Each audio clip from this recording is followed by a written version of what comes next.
YouTube, what is going on, guys? And holy shit, it's been a minute since I've done one of these. It is your boy, the Miracle Man, back bringing you another Road to 1000 video, back bringing you another Platinum. In today's video, we are doing the Dead Space remake, but there's something a little different about this Dead Space remake.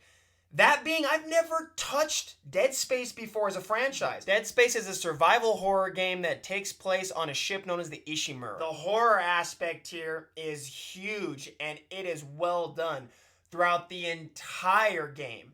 And it never stops either. I did 4 playthroughs of this game, even though I only had to technically do 3. And each 4 playthroughs, there was a necromorph that came from an area that I didn't see before. So it doesn't matter how many times you play this game. It doesn't matter how many times you grind this game.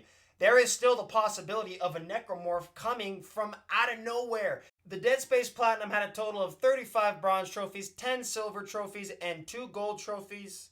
And at the time of recording this video, Dead Space currently has 14 common trophies, 25 rare trophies, 7 very rare, and 2 ultra rare. That is including our platinum. As always, guys, a spoiler warning is in effect. If you guys have not played Dead Space yet, I will be going through the story and some crucial story points, as well as some gameplay features as well. So if you guys don't want to know any of that, I suggest you turn off the video now. Otherwise, without further ado, let's jump right on into this platinum. So the first step that I had to really do in this game was essentially just play through the game. And this is where I would get the 12 trophies, 1 for completing each chapter on any difficulty setting, as well as beating the game on medium difficulty. Because to do this Dead Space Platinum, you do have to beat the game on impossible mode, which means you cannot die on that difficulty. So to prepare myself for this game, I did beat the game on medium. And then when I went to my New Game Plus for the upgrades, I went to hard, and then eventually when I went to impossible, it wasn't as difficult when I made the jump because I had already been playing on the difficulty for the most part. With part 2 on New Game Plus, I focused on 2 things. I focused on playing through the game on hard mode, and I focused on playing through the game with only the plasma cutter. The plasma cutter in this game is an absolute menace to society. This thing is OP as hell, and I'm being honest, I probably could have gone through all of impossible mode with just the plasma cutter if I really wanted to, because this gun wrecks. Oh, it wrecks when it's maxed out. And even before it's maxed out, it is by far the best gun in the game, in my opinion. It is by far the best gun in the game for single enemies. I think that the Force gun or the Ripper is better for crowd control, but I do think the plasma cutter is the best gun in the game. I also on this run focused on getting the alternate ending. And so neither of these endings really changed anything for me, but that was what I focused on. You have to get all the marker fragments. There is 1 in almost every level. Some levels don't have them at all, and some levels will have multiple. But once you get all of these, you will get the secret ending. I also focused on getting the plasma cutter run on this playthrough, with just going through the whole game with that one. Which brings us to the 3rd run of the game, where I focused on getting the remaining upgrades that I had left, because I had about 10 or 11 upgrades left. And guys, I couldn't have asked for a better warm-up game for Resident Evil, because this is a Resident Evil game. You have an inventory slot that you have to manage. You have upgrade stations, save points, and you have to beat the game without dying. It is essentially a Resident Evil Platinum called Dead Space. And I had so much fun with this game. If it wasn't for the last trophy on this game, it would have gotten a 10 out of 10 on my list.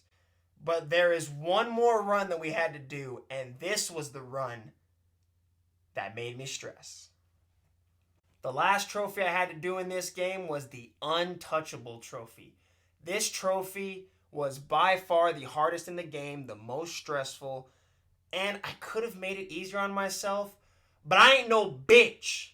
I've been watching Hell's Kitchen, so if you guys know, you know. But I ain't no bitch. So if I died, I was restarting. And I'm happy to say I only died once. On Chapter 3, I died once. And after that, I did not die again. I was able to go through the whole game after that, scot-free.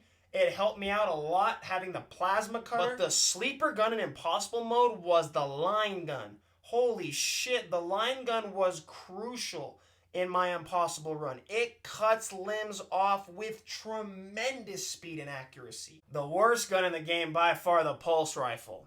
I'm not even going to go into any more detail on that. I had this thing maxed out, and the damage on this thing still sucks. But all in all, the impossible run had some ups, it had some downs, had a lot of stress. Thank God for the save points too, because right after I saved in the game, my game crashed. So that was very fun to deal with. I did not restart the game for that, because I'm not restarting the game for a crash. I'll restart it for a death, but I am not going to restart a game for something that is not my fault. Finally, I was able to get another platinum, and so enjoy it, guys. I will give a warning out to headphone users, because I did go a little crazy on this one, because it was so stressful. Playing through this game without dying. Every single room was just straight stress. But I was able to get it legitly. Without further ado, here's the platinum done in 6 hours and 59 minutes.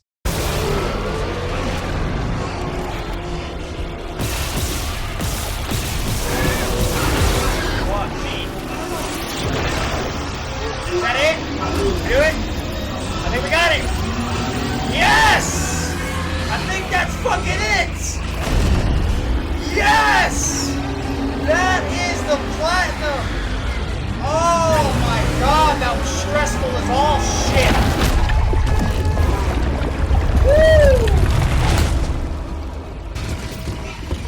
That has gotta be the most stressful trophy I've ever gone for. Can't fucking die! Holy shit! Oh, there it is! Yes! It feels so good! Oh! Jesus, let me sit back and relax. God, I gotta tell you guys, that platinum sound was so beautiful, and it'll be ringing in my dreams for weeks. This game was incredible. But you guys know how I feel about making multiple runs of a game for no reason whatsoever. And you know how I feel about runs that don't stack. So if I had to do 1 or 2 runs of this game, it would have been a 10 out of 10.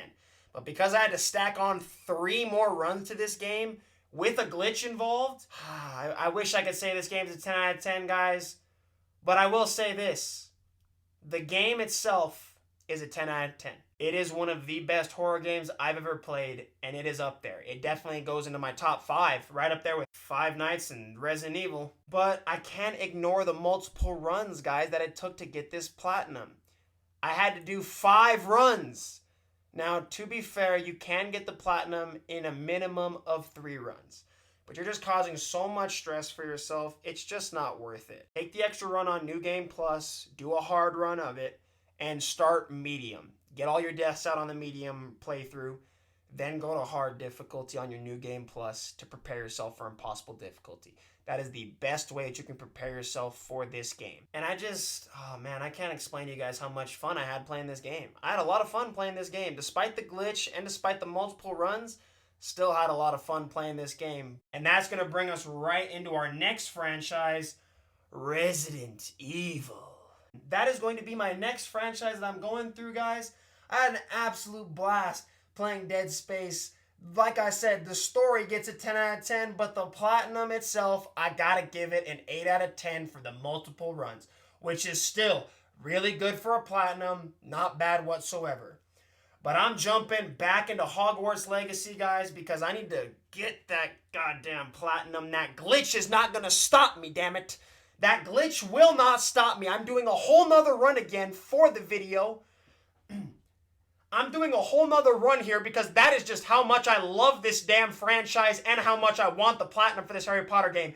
And I swear to God, if it glitches on me again, I swear, Avalanche, you will be hearing from my lawyers. However, guys, the video for Hogwarts Legacy will be out Friday. I will not be posting another Hogwarts Legacy video after I get the platinum. I'm probably just going to pin it in the comments, or if you guys want to see it on Twitter, or I'll probably post on my community tabs page on YouTube if you guys want to see it there. But I'm not taking any breaks, guys. We just platinumed all of the Harry Potter games. I'm not taking no breaks. We got Resident Evil 4 Remake on March 28th, so you guys already know what it's time for.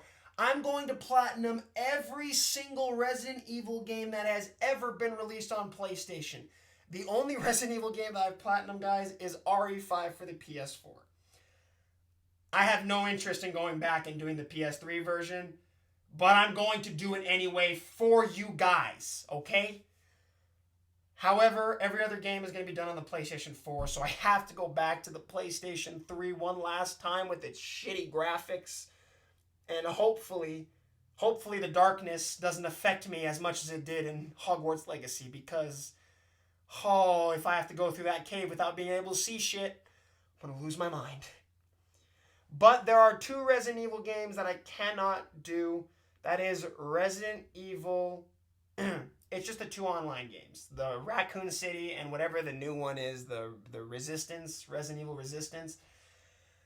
Unfortunately, I would have to get a bunch of people together to grind out those trophies. I don't have that many people that enjoy Resident Evil like that. If you guys do, like, please hit me up. Like, if I could find like 10, 12 of you, like, we go platinum Resident Evil Resistance and go platinum Raccoon City together, I'm down. But I have to skip those 2 games if I don't find enough people, which I probably won't. But every other Resident Evil game is going to be included on that list. Everything from Resident Evil 0 all the way to Resident Evil 8 and every game in between. That includes Code Veronica, Umbrella Corps, Revelations 1 and 2, and any other spin-offs that have platinums that you can think of. And yes, I said the ones that have platinums. Besides Code Veronica and Umbrella Corps, if they don't have a platinum, I'm not going for it. It looks like each one of these games is going to take about 20 hours, but I have to do like 6 playthroughs per Resident Evil game. So you guys already know how I feel about the multiple playthroughs. It's going to be a minute for this Resident Evil franchise. But the plan is to have the whole franchise done and ready for you guys with weekly updates on that franchise up until the release. You will get updates. I'm planning on doing weekly updates for the Resident Evil franchise, and that's how I'm going to do the videos going forward. I think putting all the games into one video is just too long of a video, so I'm going to split them all up into 1, 2, 3 parts. I'm sorry that it took so long to get this video out. The Hogwarts Legacy glitch has really been driving me insane. Thank you guys for everybody that tuned into those live streams. I haven't gotten a chance to speak about that since. Those live streams were so much fun, guys. I am so down to do more of those. However, guys, that's going to be the end of this video. If you guys enjoyed, make sure you hit that like, comment, and subscribe button. And also hit that bell notification so you get notified every time a new video goes live on the channel. And as always, this was your boy, the Miracle Man. And I will see you guys in the next video. Peace! They tell me that I'm never gonna make it. They want